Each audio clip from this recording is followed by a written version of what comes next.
que nos va a permitir sentar las bases para poder entender lo que va a ser la regulación génica en eucariotas.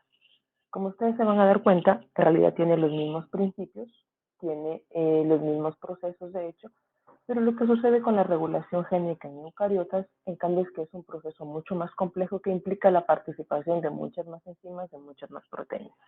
¿Vale? Entonces, ¿por qué decimos que es un proceso más complejo? Primero, como ustedes pueden ver en la imagen, por ejemplo, este es el desarrollo. A ver si puedo poner el puntero. Ay,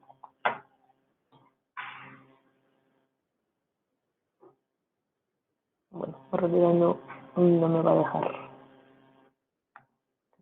Ya, perfecto. ¿Vale? Entonces, como ustedes pueden ver en esta imagen es un diagrama, es un esquema, ¿vale?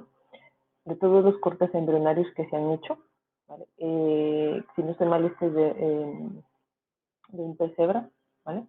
Entonces se puede ver cómo en cada una de las etapas, en cada una de las imágenes se ve el desarrollo, ¿vale? El desarrollo embrionario del organismo, así como también se puede ver la especialización de cada una de las estructuras, ¿vale? De una columna vertebral, de los órganos como tal.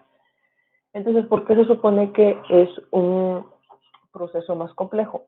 Porque en la regulación génica en eucariotas lo que se busca o lo óptimo es poder garantizar que cada uno de los genes se activen en el momento correcto, en la célula correcta, en el momento oportuno. ¿Vale? Entonces, ustedes recuerden que nosotros, todos los organismos eucariotas, estamos constituidos por millones de células. El desarrollo embrionario humano es indispensable porque sabemos que en las primeras etapas de desarrollo, conforme va desarrollándose el embrión, en las diferentes etapas sucede una especialización celular, una especialización de cada uno de los tejidos. ¿Y qué es lo que pasa? Entonces, cuando hay una regulación génica correcta, se puede llegar a tener una diferenciación celular también correcta, es decir, un desarrollo correcto, un desarrollo apto de cada uno de los organismos, de su morfología, de su estructura, de su función. Entonces, por eso es tan importante y tan compleja la regulación génica en eucariotas, porque lo importante o el objetivo principal es garantizar que los genes específicos, se van a activar en la célula correcta en el momento correcto. ¿Vale? Entonces, eso es lo más importante, lo básico, de hecho, para que todos los organismos puedan cumplir con un desarrollo normal. Entonces, ¿por qué decimos que la regulación génica en eucariotas es complejo? Primero, porque tenemos cintas enormes o hebras, cadenas muy largas de información genética que es el ADN. Y este ADN, en un momento determinado, está asociado con otras proteínas que son las histonas para formar la cromatina y por ende los cromosomas. ¿Vale? Número uno, tenemos el ADN totalmente empaquetado en esas estructuras que son los cromosomas. Luego, dentro de la replicación celular, nosotros tenemos diferentes procesos, como la transcripción, la traducción y el control post-transcripcional, ¿vale? Entonces, la transcripción se produce en el núcleo, ¿vale? Mientras que la traducción o la lectura de esa información génica se produce en el citoplasma. Es decir, todo el proceso del desarrollo normal del control de la regulación génica en las células eucariotas va a suceder en estos dos momentos. Una parte va a suceder en el núcleo y otra parte va a suceder en el citoplasma. Entonces, todo eso es un proceso realmente complejo y de coordinación para que todos los procesos ocurran en el momento determinado y con la información correcta. Tercero, los transcritos o la información que se obtiene del ADN deben ser procesados, pasan por un control de calidad, por así decirlo, antes de poder ser transportados al núcleo y posteriormente para que sean llevados a las diferentes organelas o a los diferentes sitios celulares donde van a cumplir esa función. Es decir, en el núcleo, por ejemplo, vamos a tener la información necesaria de las proteínas que están vinculadas con la respiración celular. ¿Vale? Ahora, ¿qué organelas en las células realizan la función de respiración celular? Víctor, ¿cuáles son las organelas que realizan la respiración celular en las células? La mitocondria. las mitocondrias, ¿vale? Entonces, en el núcleo tenemos toda la información, sucede toda la Doctora, lectura de esta información de los genes. Dime, Melissa. ¿será que se puede alejar un poquito del micrófono? Por favor. Estoy lejos, pero a ver si funciona mejor ahora. Sí, ahí sí ya. Vale. Entonces, la información se lee en el núcleo, ¿vale? En el núcleo se lee la información de estos genes o de estos genes que van a codificar esa proteína vinculada con la respiración celular. Luego, esta información, esta lectura de la información genética en el núcleo, ¿vale? Luego va a pasar a otras estructuras que son los ribosomas, quienes van a hacer esa lectura, ¿vale? Y van a codificar y van a formar cada una de esas proteínas que son necesarias para la respiración celular. Ahora, esto va a suceder en el citoplasma, pero una vez que sucede esto en el citoplasma con ayuda de los ribosomas, por ejemplo, no quiere decir que las proteínas o esas proteínas quedan sueltas en el citoplasma, sino que luego esas proteínas tienen que ser transportadas hacia las mitocondrias, ¿vale? Entonces, así como todos los productos de los que se tiene la información en el núcleo, hay algunos que van a servir y que van a ser requeridos dentro del núcleo, hay otros productos que tienen que ser se van a sintetizar, perdón, en el citoplasma, pero que van a ser transportados, ya sea al retículo endoplasmático, al aparato de Golgi, a los lisosomas, incluso a la misma membrana celular, o incluso tienen que ser transportados hacia el exterior, ¿vale? Entonces, por eso se dice que es un proceso que se puede dar tanto en el núcleo como en el citoplasma. Y luego en los organismos pluricelulares tenemos los casos de expresión génica diferencial, es decir, que es específica y es de acuerdo a cada tipo celular. Entonces, nosotros sabemos que necesitamos lo que se había dicho hace un momento, la especialización de las células, la especialización de los órganos. Entonces, primero hay un control, una regulación para todas las células. Aquí en esa etapa, por ejemplo, en las primeras etapas de desarrollo, va a haber una especialización de las células que van a formar, unas, la columna vertebral, otras que van a formar, por ejemplo, el corazón o el cerebro, ¿vale? Entonces, todo eso también es un proceso realmente complejo y que depende de un buen funcionamiento celular y de una buena lectura que hay en el material genético o en el ADN. Entonces, ¿qué estructura celular juega un papel central, un papel fundamental dentro de la regulación génica? Pues tenemos número uno, el núcleo, ¿vale? El núcleo porque sabemos que los cromosomas, bueno, los cromosomas no, sino los filamentos de ADN se encuentran dispersos dentro del núcleo celular, ¿vale? Dentro de las fibras que se llaman cromatinas, ¿no? Número uno. Dos, también sabemos que dentro del núcleo tenemos una estructura que son los nucleolos, perdón, ¿vale? Y también bueno, que pueden ser uno o dos nucleolos de hecho, y que lo que van a hacer es sintetizar el ARN ribosómico y posteriormente el ensamble de los ribosomas que van a ser necesarios para hacer la lectura de la información génica que va a salir del núcleo. Y luego, pues, el nucleoplasma o la sustancia líquida, que es la que se encuentra dentro del núcleo y la que contiene todos los solutos, todos los eh, ¿cómo es? Todos los iones que van a permitir un buen pH del citoplasma nuclear, ¿vale?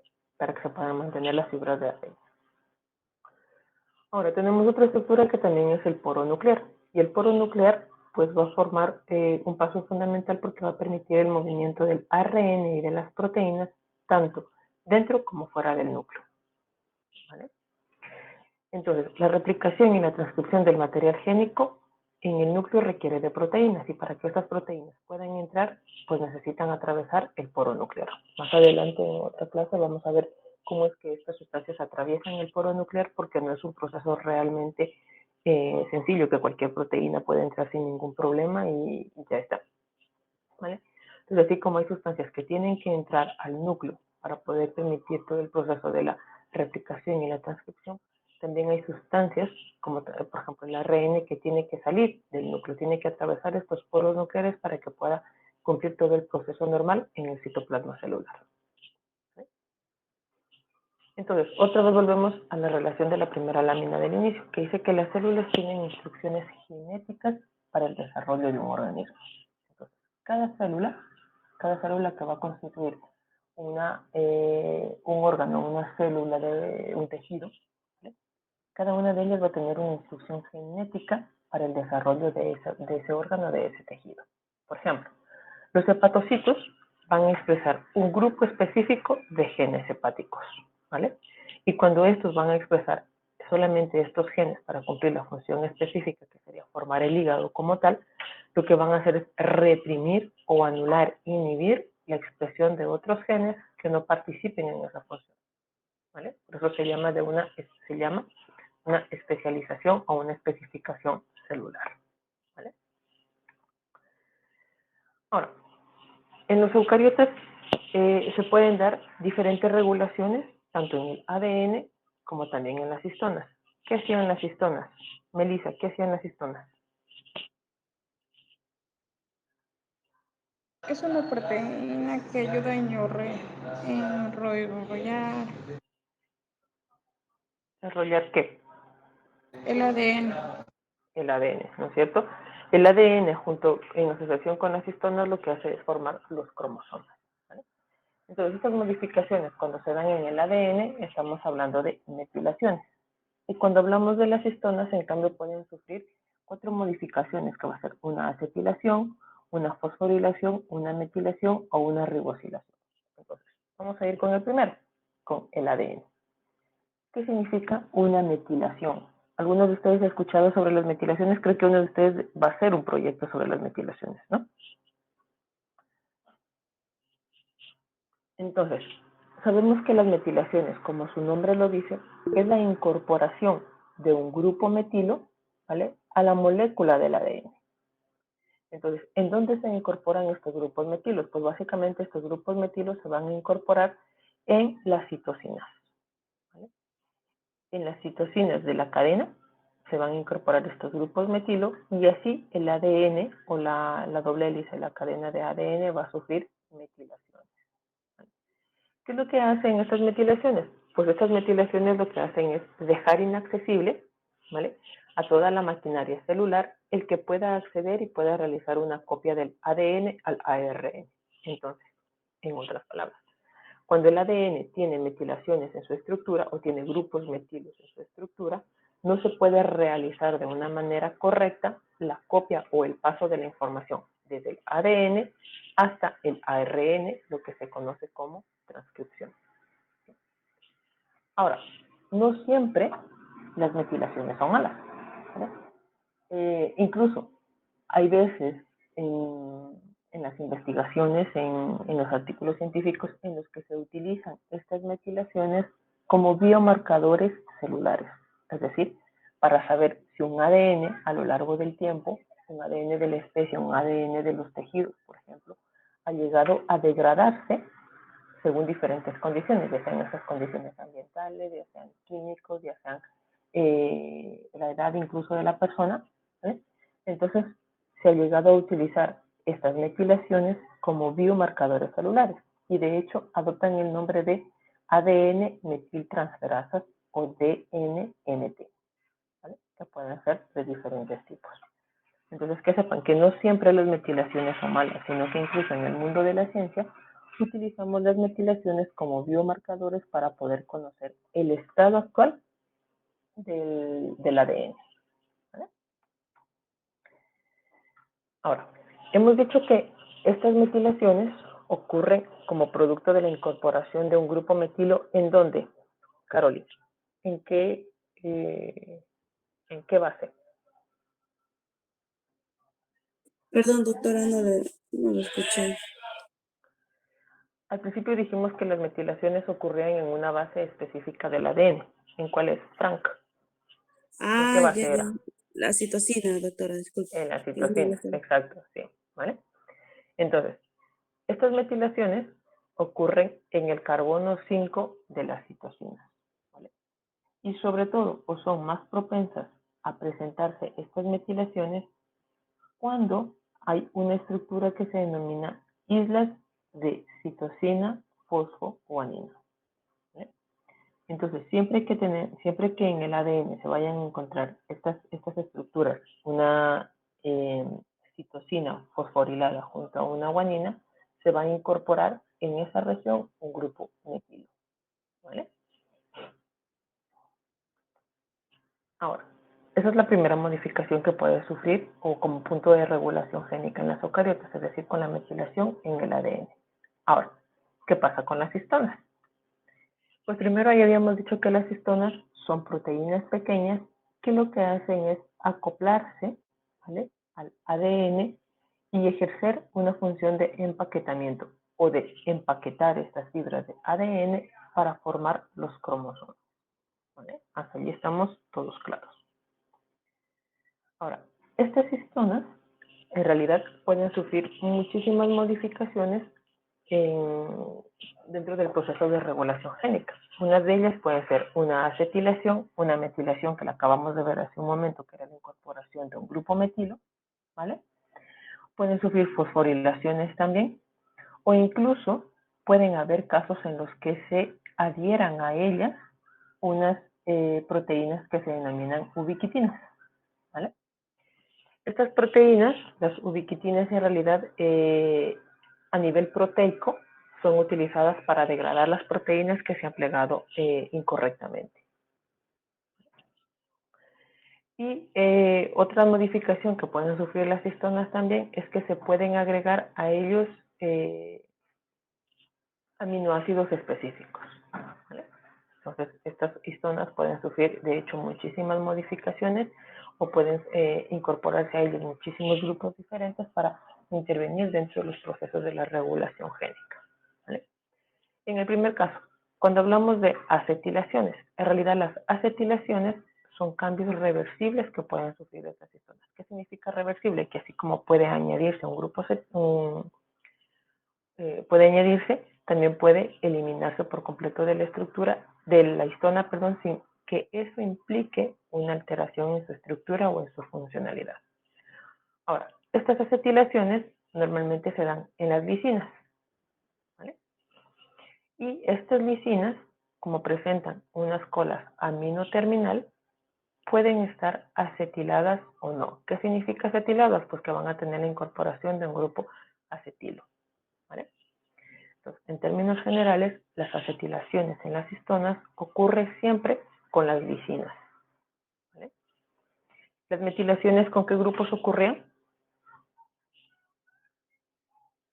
¿O en dónde ocurrían las metilaciones? En la situación. En las citocinas, exacto, ¿vale? Ahora, las acetilaciones ocurren en las lisinas, de hecho, ¿vale?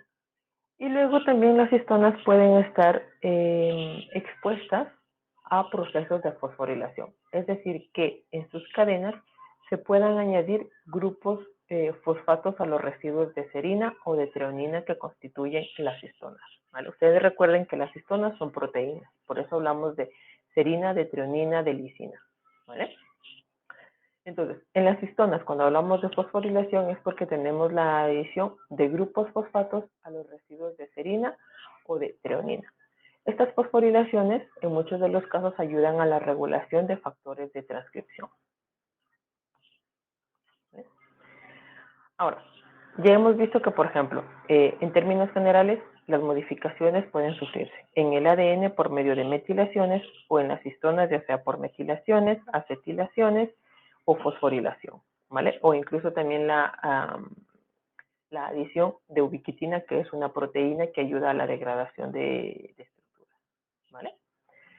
Entonces, nosotros sabemos que el ADN de las células eucariotas tiene dos tipos de información, unas regiones codificantes y unas no codificantes, o en otras palabras, los intrones y los exones, ¿vale? Pero también se sabe que la mayoría de los genes en las células eucariotas permanecen silenciadas hasta que llega un momento determinado en que un factor externo o un factor intrínseco de la misma célula puede estimular la expresión de estos genes, ¿ya? Ahora, la expresión de los genes en la mayoría de los casos puede estar estimulada, puede estar controlada, perdón, por múltiples proteínas. Y si luego tomamos en cuenta que las células eucariotas pueden llegar a codificar entre 11.000 a 22.000 genes, ¿vale? No todos los genes o no toda esa gran cantidad de genes en realidad son genes codificantes, ¿vale? Y de esta cantidad de genes, hasta lo que se sabe hasta el momento, de esta cantidad de genes de las células eucariotas, el 90% son genes constitutivos, mientras que el 10% en realidad son genes específicos del tejido. Si hablamos de genes constitutivos, ¿a qué nos estaríamos refiriendo, Jan? Genes constitutivos.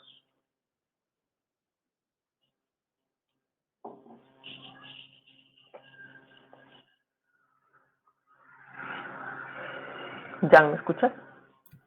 Bien, profe. Ya, perdón. Es que constitutivos, si no mal recuerdo, son aquellos que codificaban un aminoácido proteína en específico, ¿no? Casi no te escucho, Jan.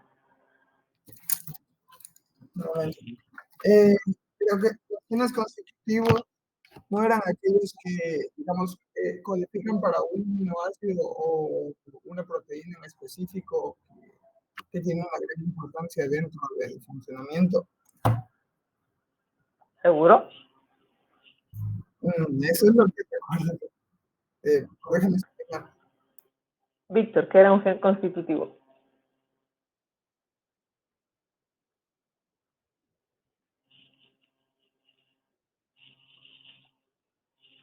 No eran los que se expresaban después de la regulación entre el promotor y el operador, y aparte se los considera agentes de mantenimiento. ¿Vale? Son genes de mantenimiento, genes que siempre se van a estar expresando.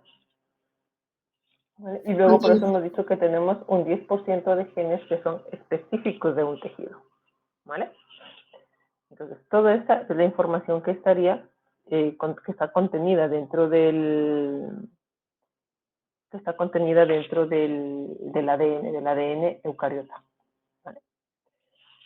Ahora, uy, aquí me pasó alguna diapositiva que no puedo ver. Ahora, la regulación génica, ya hemos dicho que es un proceso muy complejo porque cada célula lleva la información necesaria, ¿vale?, para poder especificar, para poder expresar los genes específicos de un grupo celular. Por ejemplo, las células hepáticas pues llevan la información específica para poder expresar o para dar origen a ese órgano que va a ser el hígado. Lo mismo va a pasar con las células del cerebro, las células del corazón, ¿vale? Entonces, por eso se dice que es un proceso realmente complejo y que requiere varios niveles. Entonces, sobre la cromatina, porque hay zonas transcripcionalmente activas y zonas silentes. Entonces, zonas activas, pues son las que se van a transcribir todo el tiempo, y zonas silentes que, por ejemplo, van a necesitar la activación de factores externos para que estas puedan ser activadas, para que estas puedan ser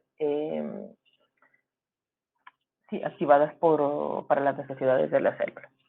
Luego, sobre la transcripción, ¿por qué puede ser en la iniciación del proceso de transcripción, durante la traducción también, durante la transcripción, perdón, y también cuando se va a realizar el proceso de splicing alternativo o corte y empalme, que ya lo vamos a ir viendo más adelante poco a poco en qué consiste. ¿Vale? Entonces, algo similar que pasaba con las células procariotas también sucede con las eucariotas, y es que el mayor control de la expresión génica se realiza sobre todo al inicio de la transcripción. ¿Vale? Entonces, al inicio de la transcripción, ¿por qué? Puede hacerse en el transporte del ARN mensajero, ¿vale?, que va a salir desde el núcleo hacia el citosol. Sobre la estabilidad de este ARN mensajero puede hacerse también este control de la regulación génica, o en el momento también que se vaya a hacer la lectura de la información de este ARN mensajero para poder codificar los aminoácidos que van a formar cada una de las proteínas. Y finalmente también hay una regulación a nivel posttransduccional, es decir, en el momento en el que ya se han formado esas proteínas y si hubiera algo que corregir, o si en esas proteínas habría que añadir un elemento adicional para que estas fueran realmente funcionales. ¿Vale? Entonces, durante cualquiera de estos procesos se puede dar la regulación génica en las eucariotas. Sin embargo, les repito, el mayor proceso de regulación génica en realidad se da al inicio de la transcripción. ¿Vale? Entonces, al inicio de la transcripción o a nivel transcripcional, estas correcciones o este control de regulación génica puede ser primero por sustitución de algún factor de la ARN polimerasa, ¿vale? ¿Para qué habíamos visto que era importante la ARN polimerasa? Pues en realidad porque permite el abrir esa doble hélice de ADN y que se puede empezar a hacer la lectura de toda esa información genética para poder transcribir esa información, ¿no? Y luego también a nivel transcripcional mediante la interacción de proteínas reguladoras cercanas a un promotor, para que de esa manera inhiban, repriman o faciliten la expresión génica o la formación de proteínas, ¿vale? A nivel traduccional, la regulación se puede dar en la síntesis de las proteínas ribosómicas o en la regulación del ARN mensajero como tal. Y a nivel posttraduccional, pues por ejemplo, si una proteína está mal formada, si una proteína tiene algún fallo, lo que se va a hacer es degradar esa proteína. Se puede degradar naturalmente, se puede degradar por diferentes mecanismos que la célula en realidad los tiene desarrollados, ¿vale? Y igual más adelante vamos a ver cuáles son estos tipos de mecanismos para la degradación proteica. Ahora, habíamos dicho, voy a regresar un momento aquí, habíamos dicho que a nivel transcripcional, la regulación génica se da en el inicio de esta transcripción y que puede ser por medio de la sustitución de factores en la ARN polimerasa o por interacción con proteínas reguladoras, ¿vale? Entonces, similar a lo que habíamos visto en procariotas, en las células eucariotas también tenemos proteínas activadoras y represoras, ¿vale? Proteínas activadoras porque lo que hacen es unirse a secuencias específicas del ADN y ayudar o facilitar todo el proceso de transcripción, ¿vale? Por el contrario, las proteínas represoras o inhibidoras lo que van a hacer es inhibir o bloquear todo el proceso de la transcripción, ¿vale? Ahora, así como tenemos estas proteínas reguladoras, estas proteínas necesitan acoplarse a secuencias reguladoras en el ADN, ¿vale? Y estas secuencias reguladoras pueden ser promotores o también hay algo que se denomina en las células eucariotas enhancers o proteínas que lo que hacen es regular,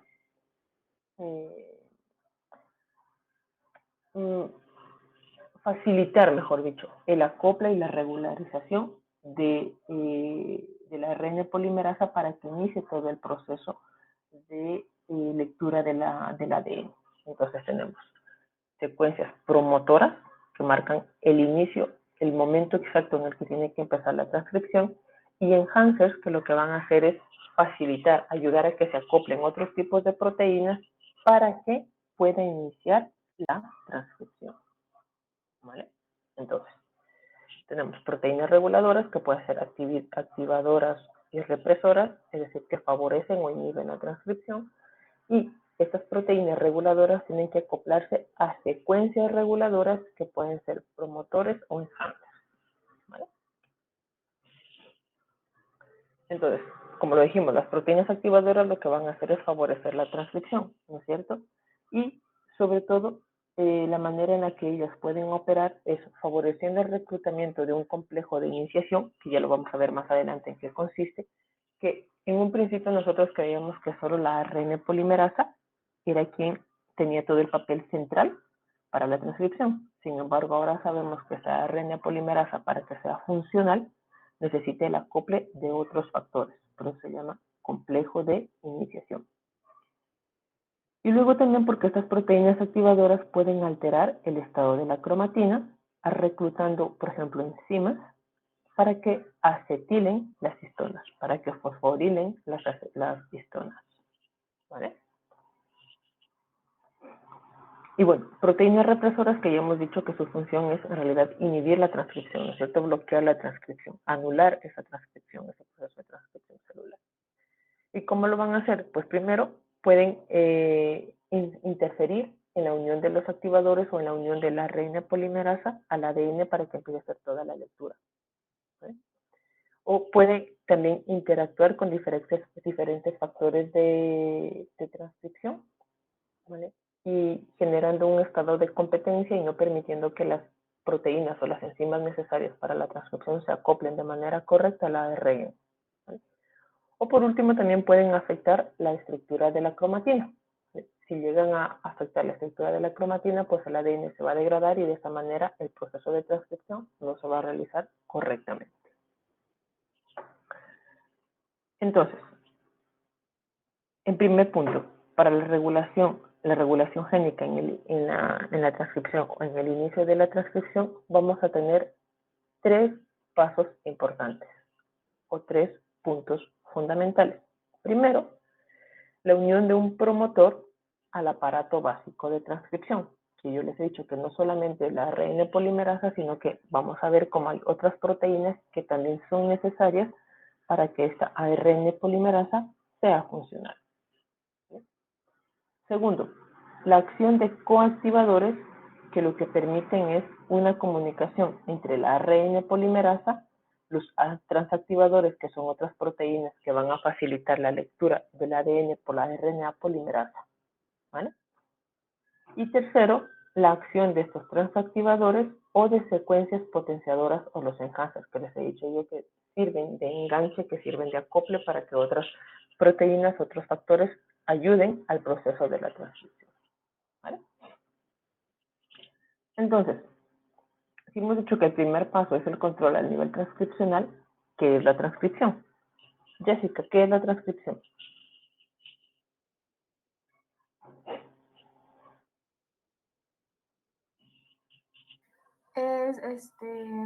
Es la síntesis de la molécula del ARN, que pues esto es por la acción del ARN polimerasa. ¿Vale? Entonces, la transcripción es tomar como punto de partida el ADN, ¿no es cierto? Leer esa información y transportar esa información del ADN a un ARN mensajero, ¿vale? Entonces, este es el primer paso de la expresión génica y es aquí donde se va a realizar el mayor control de regulación génica, ¿vale? Entonces, la transcripción es el paso de la información del ADN a una molécula de ARN mensajero con acción de la ARN polimerasa. ¿Vale? Ahora, ¿recuerdan que en las procariotas habíamos dicho que teníamos un promotor? ¿No es cierto? Bueno, un operón y que dentro de su operón teníamos los promotores, ¿no? Entonces, así como tenemos estos promotores en las células procariotas, también lo tenemos en las células, bueno, como tenemos este promotor en las células procariotas, también lo tenemos en las células eucariotas. Y en realidad tienen el mismo principio. Son secuencias necesarias para el inicio de la transcripción, ¿vale? Pero ¿qué es lo que pasa con las células eucariotas? ¿Cuántos promotores teníamos en las procariotas, Mateo?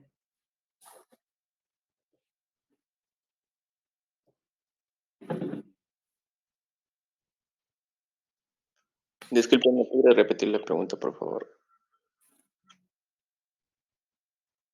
A ver, espera, porque casi no te escucho, Mateo.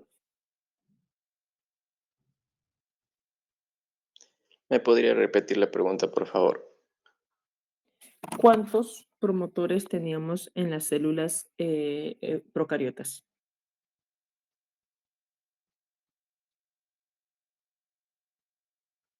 ¿Cuántos promotores? Uno nomás. Sí, 1, ¿vale? Pero en las células eucariotas, en realidad podemos llegar a tener 3 promotores, ¿vale? Entonces, estos promotores en realidad son secuencias de ADN, ¿ya? Que tienen un tamaño limitado de hasta 200 pares de bases. Y tenemos 2 tipos de promotores. Tenemos un promotor mínimo, que también se conoce como caja tata, ¿vale?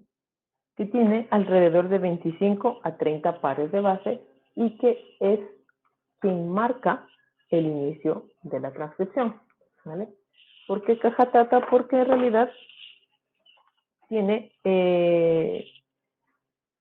mayor presencia de timinas y de adeninas en esa estructura, ¿vale? Y luego tenemos como otros tipos de promotores que se conocen como elementos proximales, ¿vale? Si bien estos elementos proximales se encuentran cerca a la caja tata, ¿vale?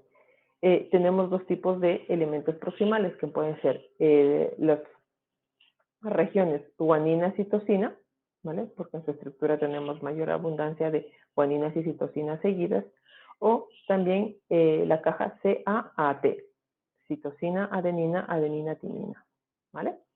Entonces, en las células eucariotas tenemos tres tipos de promotores: la caja tata, las citosina, adenina, adenina, timina, o las grupo guanina, citosina. ¿Vale? Tenemos estos tres tipos de promotores. El promotor mínimo se conoce como la región caja tata, y los elementos proximales, que en cambio, como su nombre le dice, se encuentran cerca de la caja tata, que es el promotor mínimo, pero los elementos proximales son dos: guaninas, citosinas, regiones de guaninas, citosinas, o regiones de citosina, adenina, adenina, timina. ¿Vale? Entonces, estos promotores lo que van a hacer es facilitar la unión de la RNA polimerasa, y se encuentran siempre en el sentido 5' a 3'. ¿Vale? Entonces, ¿cuál es la función de los promotores? Facilitar la unión de la RNA polimerasa para poder empezar con la lectura del ADN. Entonces, la RNA polimerasa en realidad por sí sola no es capaz de reconocer a los promotores. ¿Vale? Para que la RNA polimerasa se una al ADN y pueda empezar todo el proceso de transcripción, aparte para poder reconocer estos promotores, necesita la unión de factores de transcripción. ¿Vale? Entonces, estos factores de transcripción son, o también conocido como aparato básico de transcripción, está constituido por, número uno, la RNA polimerasa, ¿vale? Y otros factores o otro complejo proteico, ¿vale? Que lo que va a hacer es, número uno, permitir que la RNA polimerasa se acople a estos factores, se active, de hecho, y que luego, una vez activa, una vez funcional esta RNA polimerasa, pueda acoplarse al ADN, pueda reconocer primero los promotores, ya sea la caja tata, guanina, citosina o CAAT, ¿vale? Y una vez identificados estos promotores en la secuencia de ADN, pues ahora sí, la RNA polimerasa puede empezar con la lectura de la información contenida en el ADN. Ahora, este aparato básico de transcripción también se denomina factor TF2, ¿vale? Y lo que hacen estos factores de transcripción en conjunto con la RNA polimerasa es aumentar la frecuencia de iniciación de la ARN polimerasa. Es decir, permiten que todo este complejo, ¿vale?, se acople a la cromatina, ¿vale? Y pueden facilitar la lectura de la ARN polimerasa de la información que tiene el ADN. O también pueden inhibir o pueden disminuir la velocidad de lectura por parte de esta RNA polimerasa en la estructura del ADN. ¿Vale? Todo va a depender de si todo el complejo está activo, de si se han acoplado más señales a este complejo, y todo eso va a marcar el inicio de la lectura de la RNA polimerasa, y así va a completar el proceso de transcripción. Ahora, esta RNA polimerasa también necesita unas proteínas que se denominan transactivadores. Estos transactivadores son proteínas que lo que hacen es unirse a secuencias potenciadoras o los enhancers, ¿vale? Entonces aquí tenemos la hebra de ADN. Todo esto de aquí es la hebra de ADN. Aquí tenemos la caja tata, que habíamos dicho que era el promotor, a partir del cual la RNA polimerasa tendría que acoplarse, ¿vale?, para empezar a hacer la lectura. Y hace un momento habíamos dicho que se necesita todo un complejo basal, que serían los grupos TF2, ¿vale? Este grupo TF2 tiene que acoplarse a la RNA polimerasa para poder permitir el reconocimiento de los promotores o de la caja tata por parte de la RNA polimerasa y empezar el proceso de transcripción. Ahora, podemos tener el TF2 unido a la RNA polimerasa, pero también vamos a necesitar de estos enhancers o de estos potenciadores para que la RNA polimerasa reconozca con mucha más facilidad, sea reconocida, perdón, con mucha más facilidad el promotor TATA y empezar el proceso de transcripción. ¿Vale? Número 1. Y luego también vamos a tener algo que son los coactivadores. Y los coactivadores son otros tipos de proteínas que también se van a encontrar en el citoplasma y que van a estar disponibles para el proceso del ensamblaje del factor TF2 del aparato basal junto con la RNA polimerasa y que van a permitir el inicio de la transcripción. Van a permitir que esta RNA polimerasa active o cumpla su proceso de lectura del ADN. ¿Vale? Entonces, aparte de tener el aparato basal, que era este complejo de aquí, el aparato básico, perdón, de transcripción, que es todo este complejo de proteínas TF2 junto con la RNA polimerasa, también vamos a tener la participación de otros tipos de proteínas, como van a ser los enhancers, ¿vale? O las proteínas transactivadoras, y los coactivadores, que también van a ser otros tipos de proteínas que van a estar acopladas al ADN para poder facilitar el reconocimiento de la caja de la RNA polimerasa a la caja TATA y empezar el proceso de transcripción. ¿Vale? Entonces, este activador o esta proteína activadora va a reconocer un sitio específico en el ADN que van a hacer una secuencia específica de activación. ¿Vale? Y junto con la RNA polimerasa y todo el complejo mencionado hace un momento, pues van a reconocer el ADN y van a empezar la lectura o la transcripción de ese ADN.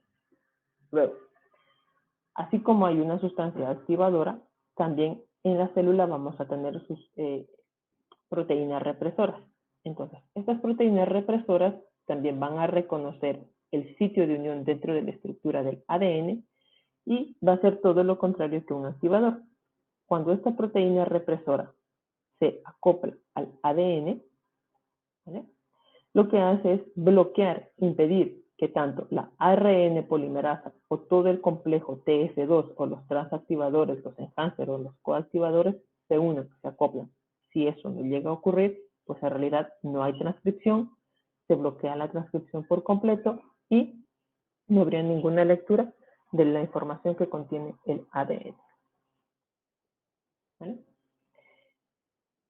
Y bueno, también vamos a tener proteínas que actúan como silenciadores o represores, que en realidad van a ser secuencias, mejor dicho, son secuencias que se encuentran intercaladas en el ADN, ¿vale? Puede haber un promotor, un silenciador y un promotor, secuencias intercaladas dentro del ADN, ¿vale?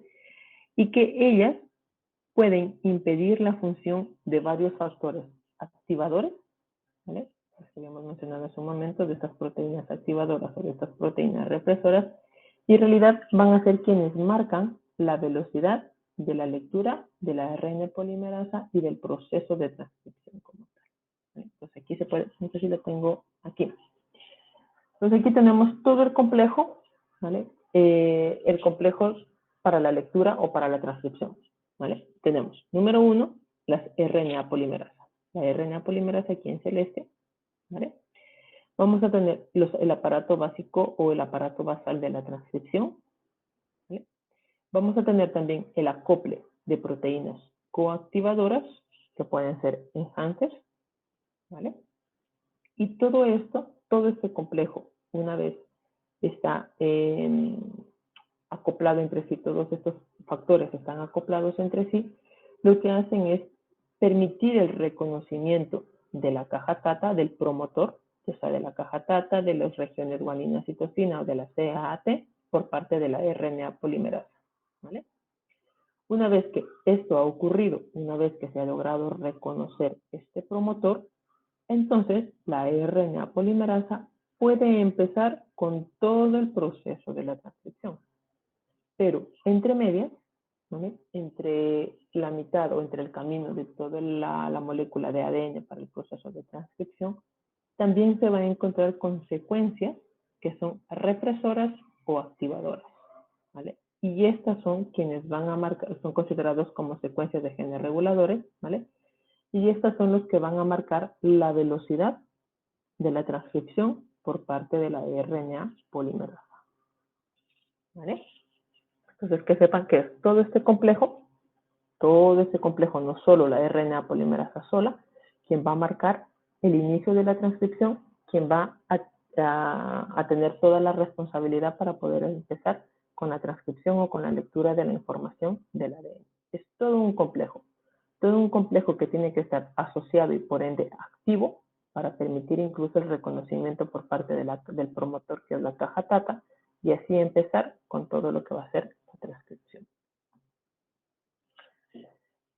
Bueno, eso ya es un poquito lo que les mencioné hace un momento, que pueden haber proteínas activadoras o represoras que lo que van a hacer es marcar la velocidad de la transcripción por parte del ADN, y que en realidad son secuencias cortas de ADN que están intercaladas dentro de la hebra.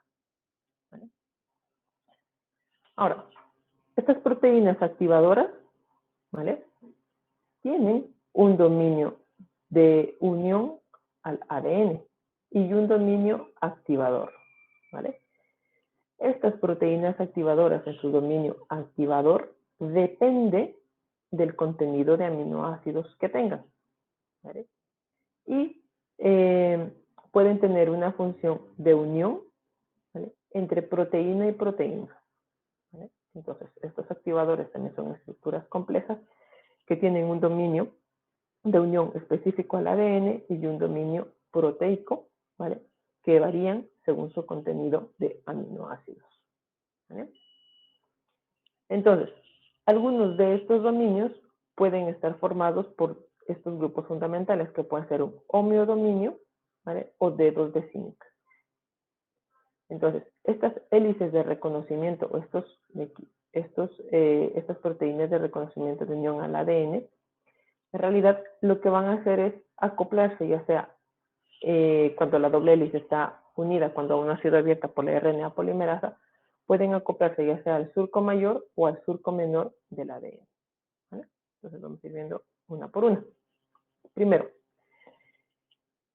cuando estas proteínas activadoras están constituidas por un homeodominio, ¿vale?, primero, el dominio de unión al ADN tiene 60 aminoácidos, ¿vale? Recuerden, es una proteína. ¿Sí? Esta proteína activadora constituida por un homeodominio tiene una región de unión al ADN que consta de 60 aminoácidos. Y también tiene 3 hélices alfa. ¿Recuerdan cuando en bioinformática veíamos lo que eran las hélices alfa, ¿no?, que era un nivel estructural secundario de las proteínas? Entonces, estos homeodominios tienen 3 hélices alfa, 2 de los cuales se van a unir al surco mayor de la doble hélice, ¿vale? Y lo que hace esta proteína activadora, este homeodominio, es reconocer el sitio basal del ADN, ¿vale?, que sirve como promotor. Específicamente, este homeodominio lo que hace es reconocer la caja TATA, ¿vale? Entonces, quédense con eso.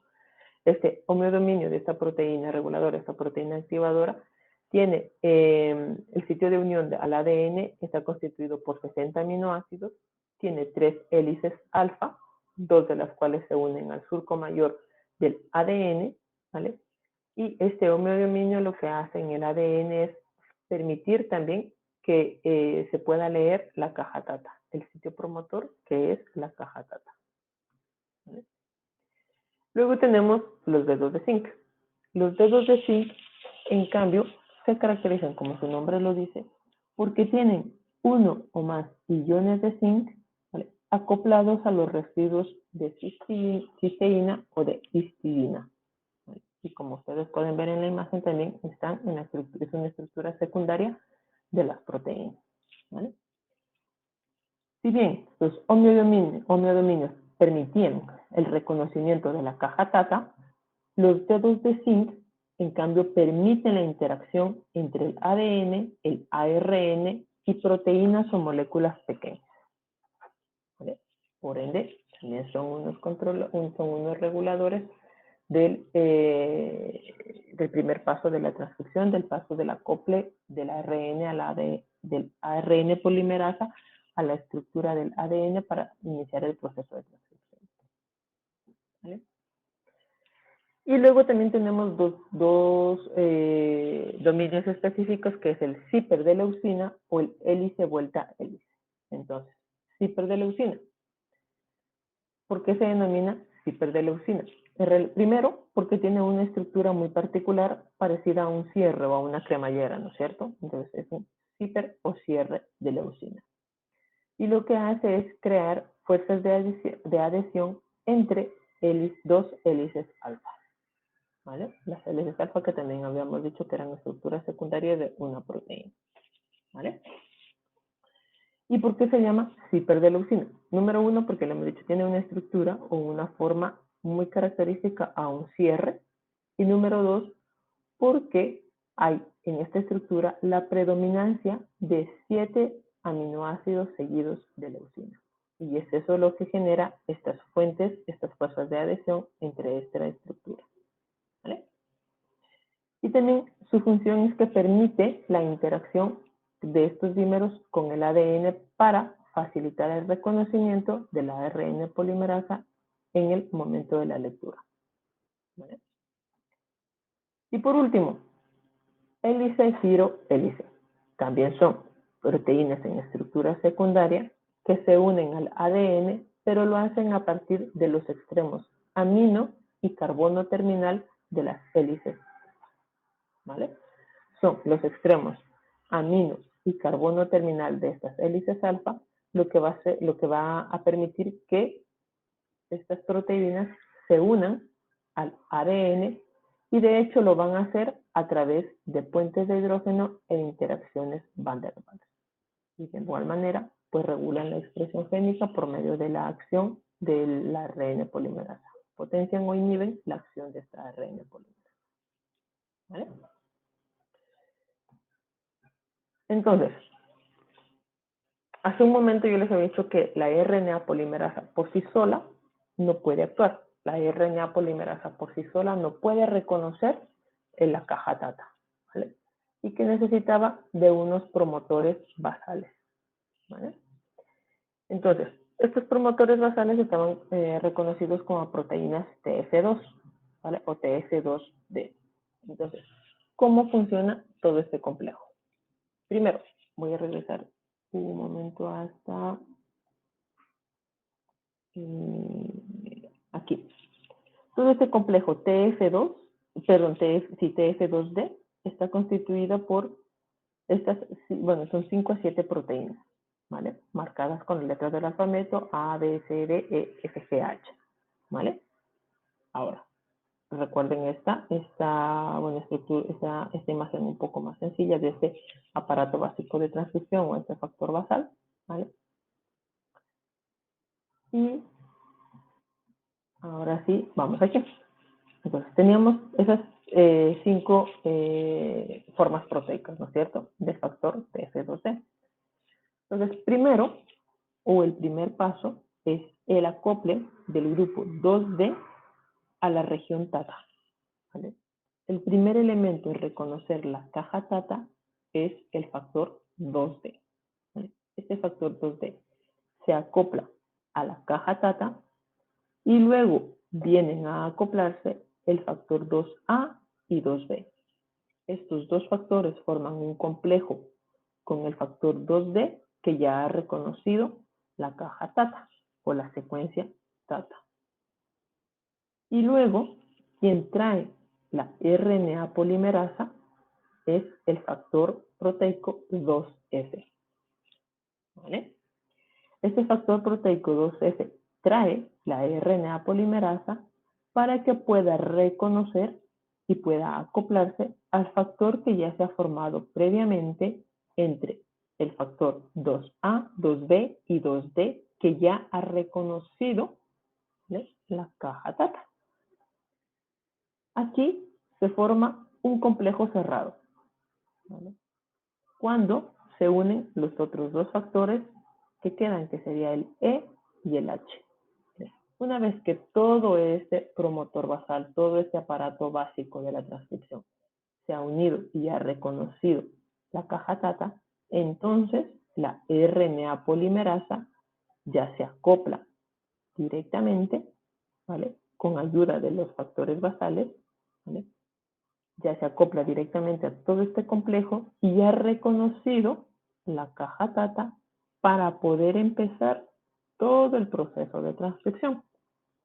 Eso es que les mencionaba al inicio que era un proceso complejo en el que la RNA polimerasa por sí sola no puede reconocer estos promotores del ADN. ¿Vale? De hecho, no lo hace por sí sola, esta RNA polimerasa no puede reconocer estos promotores.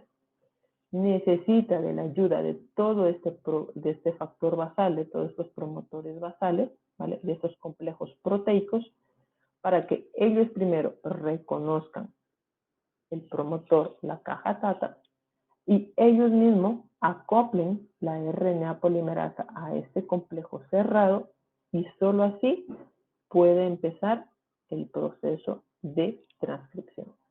¿Vale? Solo cuando una vez que todo este complejo se ha formado, se va a abrir la doble hélice y así la RNA polimerasa va a empezar a hacer su trabajo de transcripción. Por eso es que les mencionaba al inicio que es un proceso complejo, un proceso que no solamente la RNA polimerasa lo hace solo, sino que requiere la ayuda de otras proteínas, de otros factores. ¿Vale? Entonces, a nivel transcripcional, bueno, esto solamente ha sido como una introducción, como ponernos en órbita de qué es el proceso del inicio de la transcripción y de la importancia que tiene o de la activación de esta RNA polimerasa para que pueda ser funcional. ¿Vale?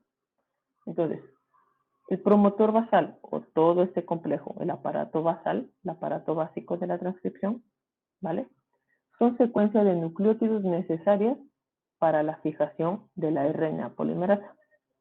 Y como lo presenté en unas láminas anteriores, también necesita de secuencias reguladoras que pueden ser promotores o inhibidores o enhancers o regiones silenciadoras, ¿vale? Regiones promotoras o regiones silenciadoras.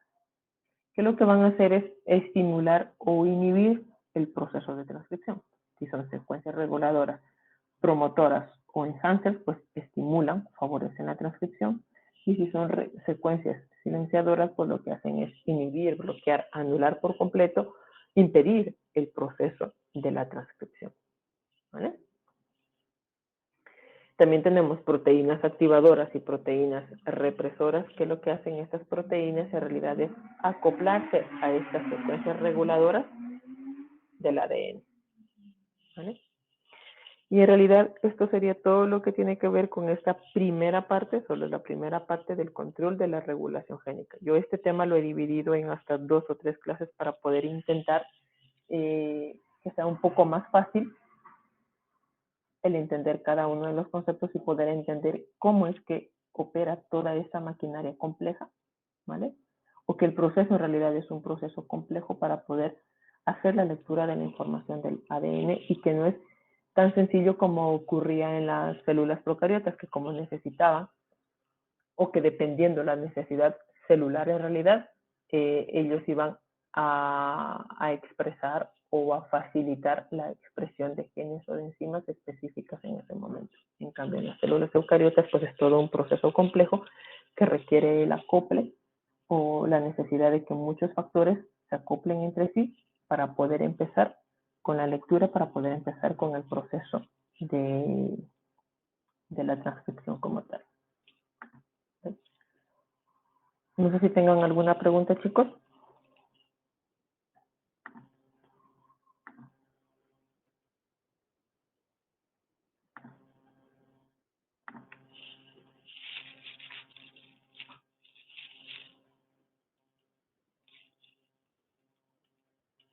Bueno, si no tienen preguntas, asumo que está todo claro y que incluso estos temas pueden ser incluidos ahora mismo en el control de lectura, ¿verdad?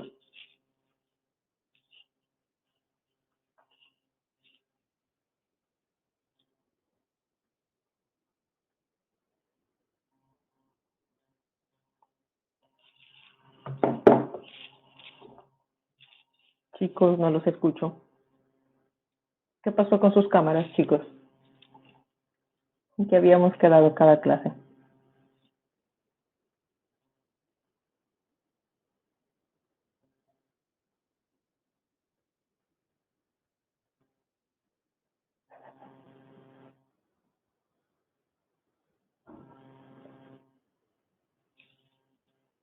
¿Tienen preguntas de esta clase, chicos? Si no, pregunto yo entonces. Venga.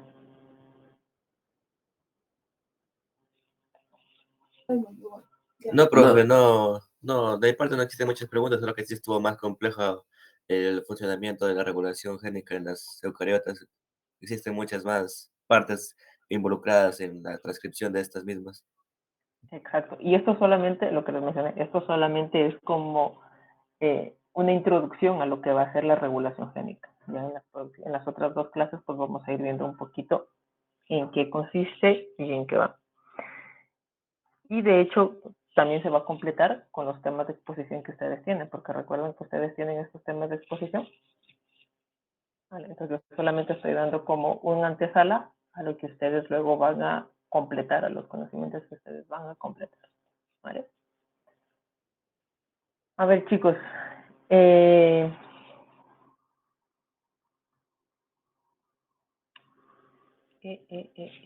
un momento, por favor.